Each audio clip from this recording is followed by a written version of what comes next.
것이다. 우리가 사회주의 할 때는 뭡니까? 개인보다는 공동체를 우선하는 인간 생활의 개선을 목적으로 부동산 문제 등의 해결을 하기 위한 방법을 찾는 시장은 굉장히 효율적이거든요. 근데 그 시장이 고장났어. 자동차 고장난 거랑 똑같아. 그럼 고쳐야죠. 네. 시험과 관련된 부분을 지금부터 돌아가 보시면 되겠습니다. 안녕하십니까. 이번 시간은 정책론 마지막 강의예요. 조세 정책인데 한 문제 정도가 나오고 전과와 기착을 이해하는 것이 좀 중요합니다. 그래서 이번 시간 4장의 흐름을 보면 조세의 기능에서는 주택문제 해결수단, 자원배분, 지가안정, 소득재분배, 경제정책적 기능을 한다 이런 거고, 전과 기착에서는 핵심이 수요와 공급의 상대적 탄력도에 따라서 세금을 내는 크기가 달라진다. 이것은 납세 의무자가 누구냐가 중요한 게 아니라는 거예요. 전가가 된다는 게 그런 의미고, 그리고 극단적인 경우에 완전 탄력적인 경우에 만약에 수요가 완전 탄력적이면 공급자가 다 낸다 이런 뜻이에요. 완전 비탄력적이면 마찬가지로 수요가 완전 비탄력적이면 수요자가 다 낸다 이런 뜻입니다. 이런 것들을 이제 살펴보시면 되고, 부동산 시장과 조세에서는 부동산 관련 조세로 재산세, 양도소득세, 그리고 좀 학문적으로 토지 단일세, 헨리조지에 뭐 이런 것 등을 살펴보시면 되겠습니다. 조세의 기능은 그냥 가볍게 주택 문제 해결하기 위해서 조세 감면, 주택에 대한 조세 감면을 한다든지, 그래서 주거 안정을 도모하려고 한다. 자원 배분이라고 하는 것은 이거 이미 많이 들어보셨어요. 수요 공급 이론에서.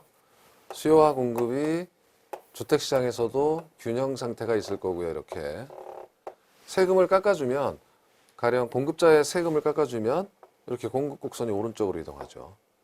만약에 서민 주택을 위한 조세 특례해가지고 서민주택을 공급하는 공급자에게 조세 감면을 해주면 공급이 늘어나서 이렇게 주택 가격이 떨어질 수도 있죠. 이게 자원 배분량을 세금을 통해서 조절할 수 있다 이런 거고요. 지가 안정, 가령 투기 억제 수단인 중과세 해가지고 양도세, 소득 재분배.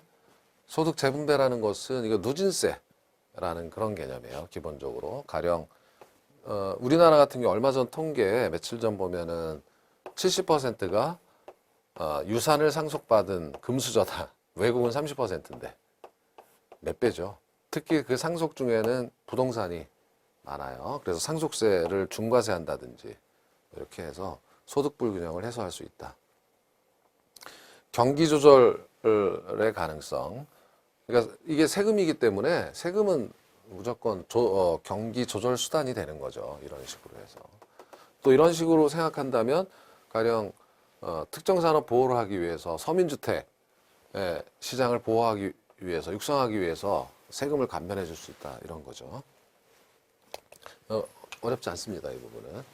그래서 이 관련된 문제는 13회 때 하나 있었는데, 조세의 기능 잘못 설명한 거, 주택 문제 해결 수단, 자원 배분, 이건 말도 안 돼요. 공공 부문에서만 활용할 수 있도록 제한한다. 이거는 도대체 왜 이런 말을 썼는지도 모를 정도로 말이 안 되는 내용이에요. 그리고 지가 안정, 계층 간 소득 격차를 좁힌다. 소득 재분배 기능이에요. 자, 이제 전가가 가장 중요한데, 전가라는 것은 영어로 시프트. 시프트라는 것은 법률상 납세 의무자가 다른 주체에게 세금을 떠넘긴다. 그러니까 납세 의무자하고 실제 담사자가 달라질 수 있는 현상이 바로 조세 전가의 개념이에요. 이게 이런 일이 있을 수가 있을까? 자, 가령 예를 들어서 양복에 세금을 매겼다. 그러면 자, 양급의 공급자죠. 이게 공급자인데 공급자가 수요자에게 양복을 이제 사겠죠, 이거. 그럼 수요자가 사면 세금 때문에 여러분 이거 뭐 안 그래 봐도 아시겠지만, 자, 세금이 증가하면 공급이 줄어요. 공급이 줄어서 균형 가격이 올라가죠. 가격이 올라가는 겁니다. 수요자에게 전가가 된 거예요. 가격 상승으로. 전방 전가다. 뭐 이런 용어 신경 쓰지 마시고 앞으로 생산자에서 수요자로 이렇게. 후방 전가도 있어요. 그러면 양모를 깎는 이 양복, 이게 모직물은 양모를 공급해서 해야 되는데 여기 수요가 줄잖아요. 공급이 줄었잖아요. 공급이 줄면서 여기서도 피해를 보게 되는 후방 정가. 그러니까 조세의 정가는 방향을 가리지 않는다. 뭐 이렇게 이런 정도만 보시면 되겠어요. 전방 후방을 머리 아프게 오랫동안 생각하실 필요는 없겠다. 그냥 개념만 보고 넘어갑니다. 자, 그런데 여기 이제 핵심적인 단어가 나오는데 바로 이 부분이에요. 이 부분은 절대니까 기억하셔야 되겠죠. 수요와 공급의 상대적 탄력성에 따라 결정된다라는 말입니다. 이게 도대체 무슨 말일까라는 거예요. 그러면 두 가지를 통해서 이해하려고 하는 건데 첫 번째는 개념, 두 번째는 실제 숫자를 통해서 한번 해보기로 하자. 자, 여러분 주류 시장에서 술 얘기를 한번 해볼게요. 막걸리를 좋아하는 사람이 있다. 이거예요. 막걸리에 세금을 부과하면 막걸리의 가격이 오르죠. 만약에 이 주류를 수요하는 소비자, 즉 수요자 입장에서 막걸리에 대체제가 없다면 이건 못 끊는 거니까 그냥 가격 다 내고 할 수 없이 세금이 가격 인상분으로 나타나서 공급자가 별로 피해가 없어요. 수요자가 가격 올라간 거 다 내니까. 근데 탄력적이라면 안 그래요. 이 막걸리, 난 소주도 좋고 맥주도 있고 양주도 있고 등등등등. 대체자가 많으면 세금이 부과돼서 가격이 오르면 수요를 확 줄일 수가 있죠. 피할 수가 있다 이거죠. 그러니까 탄력적일수록 피할 가능성이 높아진다는 거예요. 탄력적일수록 대체자가 많아서 이렇게 이해하시면 되겠어요. 상대적 탄력성이라는 말은 무엇이냐면 이걸 보면 되는 거예요. 탄력적일수록 덜 낸다 이거죠. 그러면 자, 단위당 100원의 조세가 부과된다. 수요의 가격 탄력성이 3이고 공급의 가격 탄력성이 1이다 라고 하면 수요의 상대적 탄력성은 수요자는 4분의 3입니다.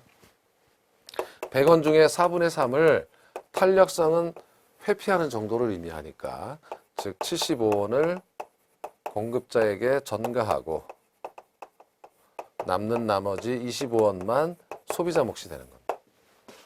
이렇게 보면 수요의 탄력성이 3이고 공급의 탄력성이 1이니까 공급자는 75원을 내고 수요자는 25원을 냈죠. 이게 상대적 탄력성에 따라 달라진다는 말이에요. 상대적으로 탄력적인 정도만큼 세금을 75원만큼 덜 내면서 25원만 내게 된다. 상대적 탄력성에 따라 달라진다라는 얘기입니다. 자, 그래도 이해가 안 간다면 그림을 통해서 보시면 전가의 개념이 이해가 가실 거예요. 자, 원래 시장에서 어떤 재화가 10,000원에 거래되고 있었다. 수요와 공급이 일치하는 점에서 균형 가격이 형성되니까 10,000원이었다. 그런데 공급자에게 세금이 부과됐다 이겁니다. 세금이 부과되면 공급자는 하나 만드는데 비용이 증가하죠. 그래서 세금만큼 이렇게 이게 만약에 세금 부과가 1,000원이라면 세금만큼 수직 높이로 공급 곡선이 왼쪽으로 이동하는 겁니다. 가격이 올라요. 그래서 1,000원의 세금을 부과했다라고 하면 하나 만들 때마다 1,000원의 비용이 증가하니까 이런 식으로 이 높이가 1,000원입니다. 이렇게 되는 거예요.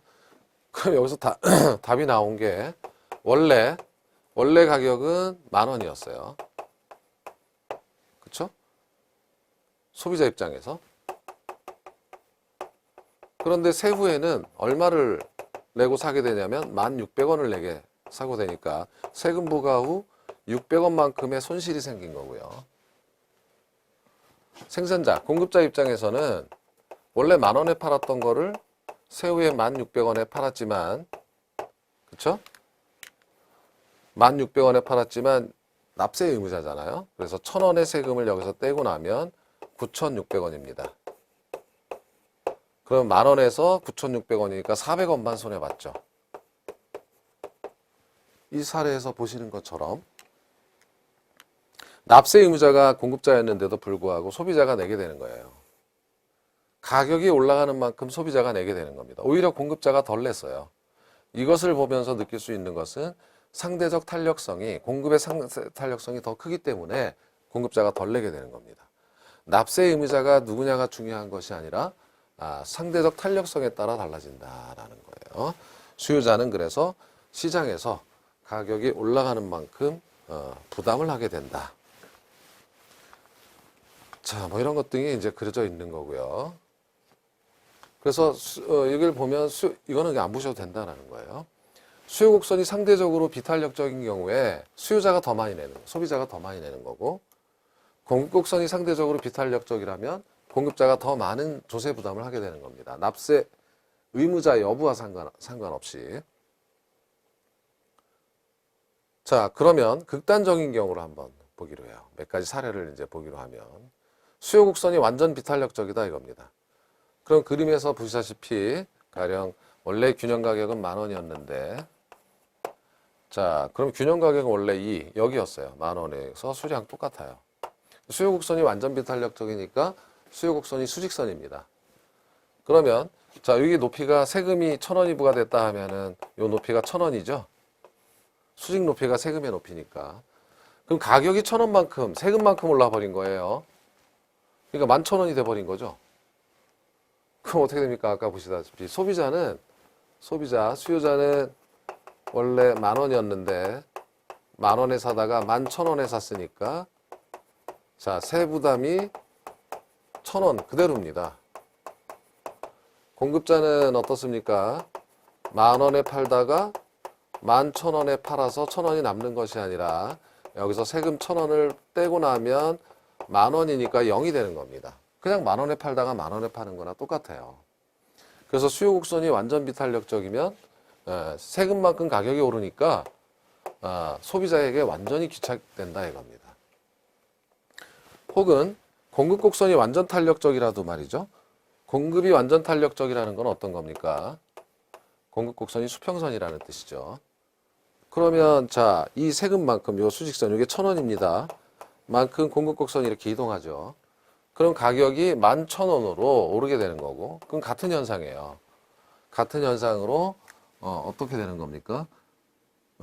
이렇게 수요자는 10,000원에 사던 거 11,000원에서 1,000원 세금을 다 내는 거고, 공급자는 11,000원에 팔아서 1,000원 세금을 떼내도 이전과 똑같아요. 세부담이 없어요. 세후나 세전이나. 그래서 결론은 수요 곡선이 완전 비탄력적이면 수요자가 다 낸다. 가격만큼 오른다. 세금만큼 가격이 오른다. 공급 곡선이 완전 탄력적이라도 그렇다. 그러니까 아까 처음에 흐름 보기에서 보셨던 것처럼 완전 비탄력적이면 본인이 다 내는 거고요. 탄력적일수록 세금 부담이 많은데 완전 비탄력적이면 다 내는 겁니다. 그리고 공급이 완전 탄력적이면 탄력적일수록 덜 내는데, 공급이 완전 탄력적이라면 완전 탄력적은 하나도 안 내요. 공급자 하나도 안 내니까 수요자가 다 내는 경우입니다. 그래서 지금 이 경우에는 세금만큼 가격이 오르는 경우이고, 이럴 경우에 소비자가 전부를 부담하게 되는 경우입니다. 반대의 경우도 있어요. 자, 반대의 경우는 이번에는 수요 곡선이 완전 탄력적이다 이거야. 그러면 수요 곡선이 완전 탄력적이고 공급 곡선이 이렇게 되는 상태에서 세금만큼 이렇게 공급 곡선이 왼쪽으로 이동했지만 수요 곡선이 완전 탄력적이라서 가격이 오르지 않았어요. 가격이 오르지 않아요. 그러니까 소비자는 아무런 부담이 없는 겁니다. 소비자는 0원이에요. 10,000원에 사던 거 그냥 10,000원에 사는 겁니다. 그러나 공급자는 여기서 1,000원 세금 떼내면 9,000원만 받잖아요. 그러니까 1,000원 세금을 그대로 물어내는 겁니다. 공급자에게 완전히 귀착이 되는 거죠. 그래서 수요가 완전 탄력적이다. 상대방이 공급자가 다 낸다. 이런 경우도 마찬가지예요. 공급이 완전 비탄력적이라면 세금만큼 이거 뭐 1,000원 해봤자 공급 곡선이 변하지 않아요. 공급이 완전 비탄력적이라고 하는 것은 공급 곡선 자체가 변하지 않는다. 말뚝 박은 거야. 전봇대 확 박아가지고 안 움직여요. 이거 안 움직이는 거야, 이 경우는. 그러니까 이것도 가격이 오르지 않아요. 그래서 그대로입니다. 같은 경우에요. 완전 비탄력적이면 본인이 다 낸다. 완전 탄력적인 경우에는 상대방이 다 낸다. 결국은 같은 결론이에요. 그래서 이런 것들이 시험 지문 속에 자주 나오는데 그림을 통해서 한번 이해해 보시는 것도 시험 문제를 풀 때 많은 도움이 될 것이다 라고 하는 거죠. 자, 부동산 관련 조세에는 어떤 것들이 있을까? 취득 시에는 인지세, 계약서 작성할 때 인지세, 그 다음에 상속받은 경우에 취득이죠. 상속세, 증여받은 경우 증여세. 그래서 취득 시에는 국세로서 인지세, 상속세, 증여세가 있고 지방세로 취득세가 있고 취득세 관련 농특세, 지방교육세 등이 있어요. 자, 그리고 보유할 때 종부세, 일정 금액 초과 시에 종부세, 농특세가 있고 보유 시는 재산세가 있다. 그리고 지방교육세 등이 있다. 양도할 때 양도소득세, 지방소득세. 주택 임대 시에는 부가치세는 비과세지만 토지 면적이 큰 경우만 과세하고 소득세는 낸다. 뭐 이런 뜻이에요. 이건 이제 자주 변하니까 여러분 그냥 참고적으로 우리 시험에서는 취득 시 세금에는 뭐가 있다. 뭐 이런 정도가 나오니까 세법에서 더 자세하게 배우시면 돼요. 자, 재산세 문제인데 재산세는 주택 가격에 관계없이 일률적으로 같은 비율로 세금을 부과하면 역진세다. 결론이 차등가세가 필요하다 이겁니다. 이걸 이해하는 게 그러니까 어떻게 될까? 좀 억지 논리가 있는 편이 있어요. 그러나 한번 탄력성을 가지고 설명해 보기로 하고 결론만 기억하시면 될 것 같습니다. 재고주택은요, 이거는 공급의 가격 탄력성이 커요. 가격이 상승했으면 금방 물건으로 나오지만 신규 주택은요, 가격 탄력성이 적어요. 공급의 가격 탄력성이. 공급의 가격 탄력성이 적다는 것은 가령 신규 주택은 가격이 올라도 공급을 하는데 만드는데 많은 시간이 걸려요. 그리고 다른 조건이 같다면 공급의 탄력성이 크다는 것은 저가 주택의 공급자가 유리한 거죠. 이거는 공급자가 유리한 거고 이거는 반대로 저가 주택은 고소득층은 공급이 비탄력적이니까 수요자가 유리한 거죠. 그러니까 이걸 바꾸어 말하면 이것은 고소득층이 유리하다는 거죠. 수요자. 이것은 저소득층이 수요자인 저소득층이 불리하다는 거죠. 이런 뜻이에요. 그냥 이렇게만 느껴보시고 그래서 집값에 상관없이 일률적으로 같은 비율로 세금을 매기면 이거는 역진세다. 이렇게 이제 얘기할 수 있다 이거예요. 그러니까 예를 들면 이게 10억짜리 집인데 이게 1억짜리 집이에요. 일률적으로 같은 비율의 세금, 가령 1%를 부과했다. 그러면 1,000만 원이잖아요. 100만 원이잖아요. 얘도 1%를 부과했다 하면은 얘는 1,000만 원이죠. 그럼 100만 원 대 1,000만 원인데 어떻게 역진세냐 할지 모르겠지만 비율로 따져보면 여기 지금 1%의 공급이 탄력성이니까 이걸 수요자한테 더 많이 전가시키. 이게 납세 의무자와 실제 내는 자의 세금이 다르자 그랬죠. 이거는 그냥 법정 납세 의무자의 세금이고 가령 100만 원 중에 공급이 더 탄력적이니까 공급자가 가령 40만 원만 내고 수요자가 60만 원을 내게 된다. 그러면 수요자 입장에서 0.6%를 내게 되는 거고요. 여기서는 반대로 1,000만 원 중에 공급자가 더 많이 내니까 600만 원을 내고 수요자가 400만 원만 낸다면 수요자는 1억 중에 0.4%만 내는 거지 않습니까? 이렇게 되니까 자, 세율이 바뀌어 있어요. 저소득층 세율이 고소득층이 내는 세율보다 더 높고 이러한 세율을 역진세라고 하잖아요. 그러니까 이건 안 되겠다 이거죠. 이게 이렇게 전가하는 과정에서 탄력성 때문에 달라질 수 있기 때문에 그렇다면 차등가세 하자. 여기 1%면 여기 2% 내게 하자. 이렇게 되는 거예요. 그래서 재산세 체계를 보시면 여러분 누진세 체계예요. 집값에 따라서 세율이 달라지는 체계다라는 거 아실 수가 있습니다. 그래서 논리적으로 이렇게 설명을 해봤지만 이게 좀 그래서 결론적으로 이렇게 여러분께서 결론만 기억하시면 되겠다. 자, 임대차 시장에서는 중요한 의미가 있는데 임대차 시장에서는 주택의 보유자가 임대인이고 그렇죠? 그 보유가세잖아요. 재산세는 임대인에게 세금을 내면은 임차인에게 전가될 수 있다. 이게 수요자니까 임대인이 공급자고요. 이게 문제예요.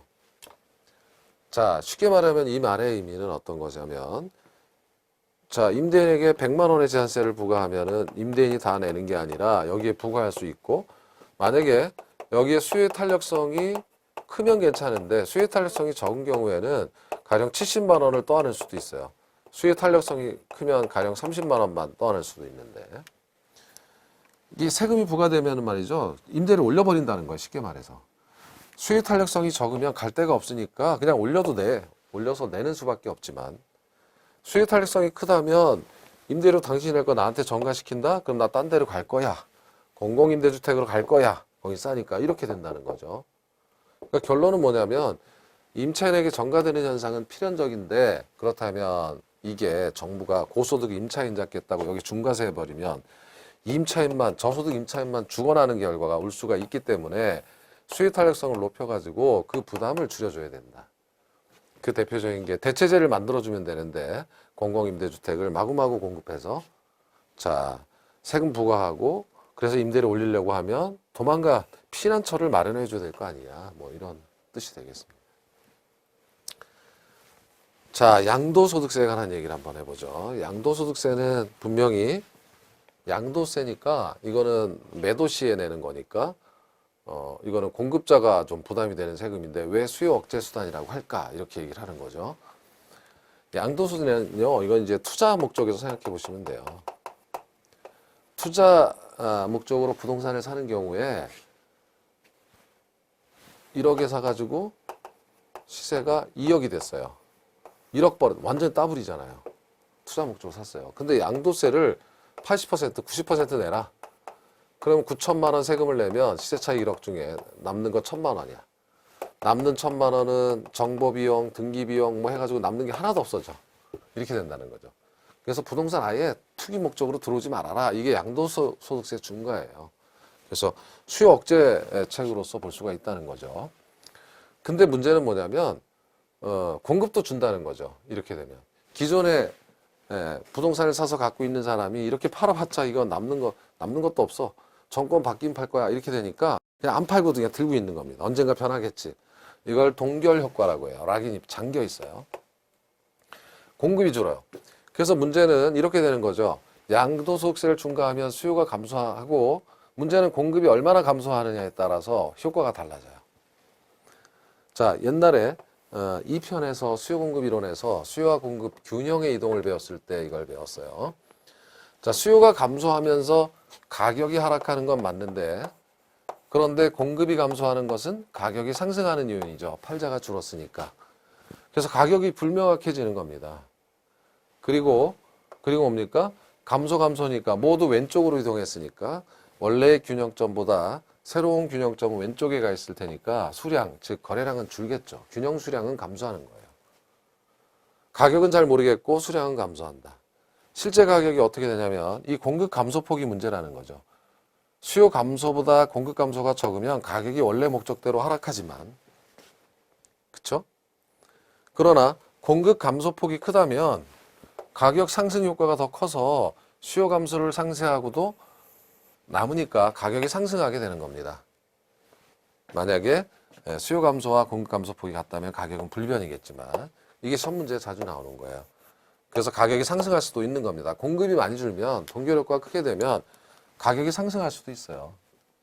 그렇지 않을 경우는 떨어지겠지만, 그래서 동결 효과가 있다면 원래 정책 목표인 수요를 억제해서 부동산 가격을 줄여보겠다는 정부의 목적이 수포로 돌아갈 수 있다. 뭐 이런 뜻이 되겠습니다. 자, 헨리 조지의 토지 단일세는 이거는 이런 것까지 시험에 나와요. 한두 번 나오고 끝나는 게 아니라 뭐 지문 속에서 들어가고 빈출은 아니라, 그래서 이것을 보셔야 되는데, 자, 1879년 하면 미국의 산업혁명 이후입니다. 19세기 후반이죠. 미국의 산업혁명 이후. 산업혁명 이후에는 어떤 현상이 벌어졌냐면 모든 나라가 노동자는 완전히 빈곤에 쌓여 있고, 그러니까 부의 양극화. 지금 우리나라하고 이거 그러네요. 진보와 빈곤. 세상은 진보하는데, 발전하는데 그 안에 빈곤이 너무 흔한 현상이다. 이런 걸 목격한 거죠. 예나 지금이나 지주가 얻는 소득, 우리 지대소득이라는 거, 이런 걸 굉장히 부정적으로 보는 거죠. 이거는 우리 지대론에서 배우셨지만 불로소득이잖아요. 당신이 노력해서 땅을 받은 것도, 땅을 만든 것도 아니고 근데 거기서 지대를 다 받아가니 뭐 이런 뜻이죠. 지대가 잉여냐 비용이냐의 논쟁 기억하실 거예요. 이 편에서. 그래서 보니까 이거죠. 산업혁명, 기술진보, 프로그레스인데 빈곤 현상은 지속되고 있다. 그 원인은 토지에 있다. 이렇게 이제 그 사회 현상을 본 겁니다. 이 당시에 그러니까 지주는 정말 잘 살고 노동자와 자본가는 헐벗어 굶주리고 있다. 뭐 이런 겁니다. 자, 그래서 여기 아까 말씀드렸죠. 지대는 불로소득이므로 토지에만 그럼 이 지주가 얻는 소득을 전부 몰수해버리자. 세금으로. 토지가치세 부과해가지고 그러면 말이죠. 자, 우리가 이런 거예요. 그 소득 재분배 얘기를 한번 하면 생산의 3요소가 토지, 노동, 자본입니다. 자, 이 토지는 지주 계층이고 이거는 말 그대로 노동자 계층이고 이건 자본가 계층이에요. 이 토지 지주가 얻는 소득을 지대소득이라고 하고 노동자는 근로소득, 임금소득이고 자본가는 뭐 자본이득 뭐 이런 게 되겠죠. 이라든지 뭐 이자라든지 돈인 경우에는 이렇게 되는 거겠죠. 그래서 지금 여기에 이 세금 있죠. 여기에 이제 세금을 부과하는데 이 세금 중에 여기만 매기고 그게 싱글입니다. 지주에만 세금 매기고 여긴 다 세금 받지 말자 이렇게 된 거예요. 그래서 싱글 텍스입니다. 토지 단일세라는 것은 싱글. 너만 내. 싱글이냐? 네, 저 혼자예요. 돌싱, 돌아온 싱글 뭐 이런 것도 있지만 싱글 너만 내. 나머지는 안 낼 거야. 그래도 재정 충당할 수 있다 이런 뜻입니다. 충분히. 예. 그리고 여기 세금을 깎아주니까 자본이 축적되어서 국민 생산성이 증대될 수가 있다. 토지 투기도 없어지고 그리고 소득 분배도 된다. 임금이나 이자의 실질 이게 세금 안 받으니까 실질 근로소득 여러분 저기 근로소득세 없어봐요. 세금만 안 떼도 돈 많이 버는 거죠. 실질 수준이 향상되는 거라서 소득 재분배가 되는 거죠. 이런 정책입니다. 그리고 토지세를 받아서 여기 다 몰수해가지고 사회 전체에는 공익에 사용할 수도 있다 이겁니다. 근데 더 중요한 거는 이렇게 사회적 목적이 맞다 하더라도 경제적 논리에 어긋난다면 이 제도는 시행될 수가 없을 텐데 그러나 중요한 건 5번이에요. 이 5번입니다. 토지세는 전가되지 않는다. 자, 여러분 생각해 보세요. 여태까지 배웠던 논리가 나오게 되는 건데 자, 토지의 공급 곡선을 그려보고 이렇게 토지는 공급이 완전 비탄력적이에요. 그래서 공급자에게 세금을 부과하면 완전 비탄력적인 공급자가 전부 세금을 부과하고 납부하게 되고 완전 기착이죠. 공급자에. 여기 노동자나 자본가의 수요자에게 세금이 전가되지가 않아요. 몰수에도 전가된다면 아무런 효과가 없는데 전가되지 않아요. 토지 공급 곡선이 완전 비탄력적이라서. 그리고요. 일반적인 세금처럼 일반적인 세금은 자 이렇게 공급이 비탄력적이지 않은 경우에는 공급 곡선이 왼쪽으로 이동해가지고 이렇게 자원 배분의 왜곡이 발생합니다. 이렇게 되면 어떻게 되냐면 뒤에 있나요? 예, 여기 있네. 어떻게 되냐면 거래가 줄어가지고 요만큼의 사회적 후생이 감소합니다. 거래가 줄면. 근데 이건 거래가 줄지도 않아요. 세금 부과가 그냥 그대로 끝이에요. 가격이 오르지도 않고. 그러니까 굉장히 효율적인 세금이라는 거죠. 거래가 감소하지 않아서 자원 배분 왜곡이 없다. 이런 뜻입니다. 그래서 프리드만이라는 신자유주의 경제학자가 이 세금을 인정했다는 거죠. 이거 정부 개입 반대하는 사람인데도 신자유주의자. 그래서 형평성, 즉 형평성을 달성할 수 있고 효율적인 세금이다. 사회적 후생 감소가 없다 이거죠. 네, 이렇게 이제 여기에 의미가 있어요. 그래서 사회적 후생 감소는 이거 진짜 그런 적도 있어요. 우리나라가 통일이 되면 북한하고 제도를 통일됐을 때 토지 문제를 어떻게 해결할 것인가 이렇게 하자라는 의견도 있었어요. 자, 그러면 그게 어떤 말인지 사회적 후생 감소라는 게 어떤 말인지 한번 보기로 해요. 여러분께서는 수요공급이론에서 다 배우셨던 내용입니다. 수요공급이론에서요.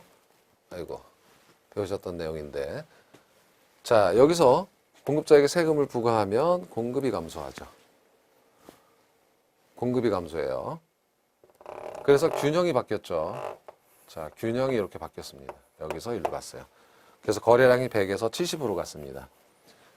그러면 거래량이 70일 때는 팔자가 900이고 900원에 팔자가 70이고 사자가 130인데 130이 거래될 수가 절대 없어요. 물량이 70밖에 없으니까 여기서 거래됩니다. 거래량이 100에서 줄어버렸어요. 그러면 이만큼이 소비자 잉여라고 했죠. 소비자가 얻는 잉여. 30명이 얻는 소비자 잉여가 사라졌고 또한 자, 요만큼이 생산자 잉여였잖아요. 30명의 공급자가 얻는 생산자 잉여가 사라졌어요. 이만큼이 사회적 후생의 감소분입니다. 이렇게 세금은요, 사회 전체의 후생 손실을 유발하지만 토지단위세는 거래량이 바뀌지 않잖아요. 수직선이라. 그래서 효율적 세금이다. 뭐 이런 좀 어려운 내용이었습니다만, 배우기 다 배웠던 거예요. 자, 문제를 풀기로 하죠. 정부가 주택에 부과하는 재산세를 상승시켰다고 가정할 때 단기적으로 주택시장에 나타나는 현상, 가장 적합한 것. 자, 단기를 물어봤어요. 단기를. 재산세 상승. 임대인과 임차인은 재산세를 절반씩 부담하는 게 틀렸죠, 벌써. 옳은 거 고르니까 얘는 답이 아니에요. 왜냐하면 이것은 수요와 공급의 상대적 탄력성의 크기에 따라 다르게 되는 거죠. 여기 2번이 답이 되는 거고, 단기적으로 세금을 부과하면 임대료로 상승하는 건 맞죠? 공급곡선이 왼쪽으로 올라가니까, 왼쪽으로 하니까. 그 대신 공급량은 감소하겠죠. 일률적으로 같은 재산세는 누진세 효과가 아니라 역진세였죠. 그리고 수요가 완전 탄력적이면 수요자 하나도 안 내고 공급자가 다 내요. 공급자는 임대인입니다. 다 틀렸고 2번만 맞았죠. 14회. 14회는 좀 어렵죠. 주택 조세를 감면할 때 나타날 이번엔 조세 부과를 물어본 것이 아니라 조세 감면이에요. 그래서 1번이 어렵다는 건데 주택 수요의 소득 탄력성이 0보다 큰 경우 이거는 소득 탄력성이 0보다 크다는 것은 생각나십니까? 소득이 증가할 때 수요가 증가한다. 다시 말해서 정상제다. 주택이 정상제다 이런 가정이에요. 주택이 정상제라면 자 세금을 감면하면 당연히 수요가 증가하죠. 근데 수요가 증가하는데 고소득층은 더 규모가 크고 질이 좋은 주택을 구입할 수 있다. 이게 뭔 말일까라는 거죠. 여러분 요즘 이제 문제가 많이 되는 것 중에 하나가 그 법인세, 부자감세, 법인세 감면이에요. 법인세 감면의 효과가 어떻게 되냐면 가령 1조를 순이익이 1조가 나는 삼성전자 같은 데 가령 세금을 뭐 10% 감면해 줬다 그러면 1,000억의 수입 증대 효과가 생기잖아요. 1,000억. 세금 감면이. 뭐 1,000억의 이익이 나는 데는 1,000억의 수익이 단기 순이익이 나는데 법인세를 10% 감면해 주면 100억의 소득 증대 효과가 나타나는 거고요. 그러나 수입이 없거나 적자인 데는 어때요? 아무런 효과가 없어요. 자, 이 마찬가지예요. 집값도 고소득층의 세금을 감면해주면 이렇게 증대 효과가 있지만 집이 없는 사람은 아예 혜택이 없는 거고 조세 감면 효과가, 재산세 감면 효과. 그리고 집값이 싼 사람은 효과가 미미한 겁니다. 그래서 수요가 증가하는 것은 지금 이렇게 해서 수평으로 가는 게 아니라 이게 주택 가격입니다. 주택 가격이 높을수록 더 많은 수요 증대가 나타나죠. 이쪽으로 내려올수록 주택 가격이 낮으니까 조금밖에 수요가 증가가 안 되는 거예요. 이런 그림입니다. 이 내용이. 그래서 고소득층은 더 규모가 크고 질이 좋은 주택을 구입할 수 있다. 이게 조세 감면의 부정적 효과라는 거죠.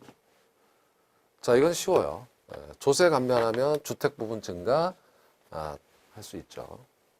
조세 감면은 아유 이제 내 집 살 수 있다. 안 사봤자 아무런 혜택이 없으니까.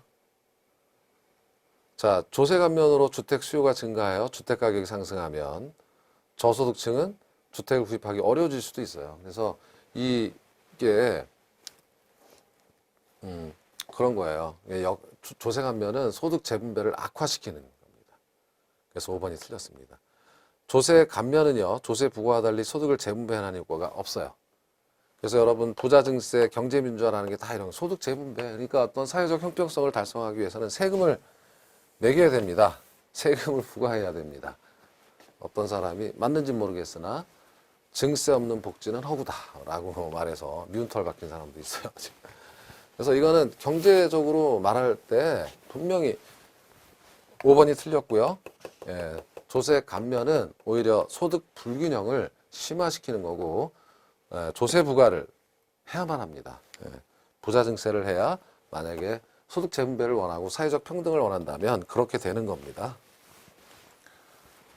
자, 15회 문제인데 가장 거리가 먼 것. 헨리조지는 토지에서 나오는 지대 수입을 100% 증세할 경우 재정 충당이 가능하다. 토지 공급은 비탄력적이다. 예, 자원 배분 왜곡이 크지 않다 그랬죠. 비탄력적일수록 작은 효율적 세금이다. 이렇게 바꿔주셔야 된다 그랬죠. 자, 수요가 비탄력적이고 공급이 탄력적이다 그러면 수요자가 많이 받는 거죠. 비탄력적인 수요자가 많이 세금 부담을 지게 되는 거고, 임대주택의 경우 임대인의 공급 곡선이 비탄력적, 수요 곡선이 탄력적 중과하면, 자, 공급이 비탄력적이니까 임대인으로부터 임차인에게 전가되는 부분이 적죠. 탄력성 갖고 하는 두 개였고요. 자, 공공임대 확대 정책은 임차인의 수요 탄력성을 높여주니까 임차인에게 전가되는 현상을 완화시킬 수 있다. 탄력적일수록 덜하다 했으니 2번이 틀렸다는 거고. 18에 1번 양도소득세 중과되면 주택 동결 효과로 인해 주택 가격이 상승할 수 있다. 금방 본 거고요. 임대주택 재산세가 부과되면 장기적으로 임차인에 전가될 수 있고, 공급 탄력적, 수요 비탄력적. 그럼 공급자가 덜 내요. 수요자가 더 냅니다. 맞는 거고요. 토지 이용을 특정 방향으로 유도하기 위해 정부가 토지 보유세를 부과할 때는 이건 아니야. 이거 뭐 틀렸죠? 네. 특정 방향으로 유도하는 쪽에 세금을 내려야 되겠죠? 4번이 틀렸습니다.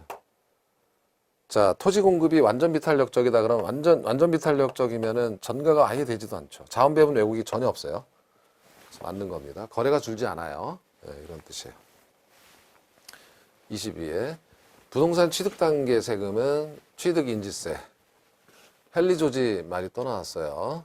네, 모든 조세는 철폐하자. 자, 양도소득세가 중과되어 동결효과 발생하면 지가가 하락한다. 이게 틀렸죠? 상승할 수 있는 거예요. 조세 전가의 정의, 납세 의무자의 부담이 되지 않고 다른 사람에게 가는 거, 세금의 의미, 불공평성을 소득 재분배를 위해서, 분배를 위해서 세금은 무조건 부과해야 되는 거예요.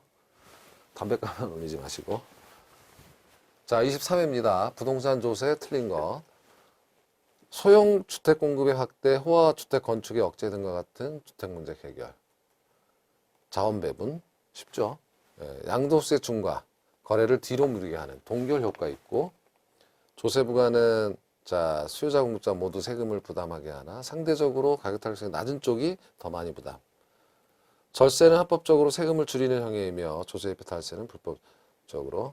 자, 조세 회피는 불법은 아니라는 거죠. 도덕적 비난은 맞는다고 하더라도 좀 독특한 문제가 나왔었어요. 그럼 해설에 잘 정리가 되어 있으니까 참고를 해주시고. 25회. 자, 이건 아까 나온 게 또 나왔어요. 1번부터 틀렸죠? 23회인가? 18회 나온 걸 그대로 냈어요. 임차인에게 전가되고 보유감면 자가소유 촉진, 취득세를 낮추면 당연히 수요 증가. 이거는 수요자 세금을 낮춰주는 거니까. 공공임대주택 공급 확대, 전가되는 현상 완화. 그래서 25회 문제는 기출문제의 조합이에요.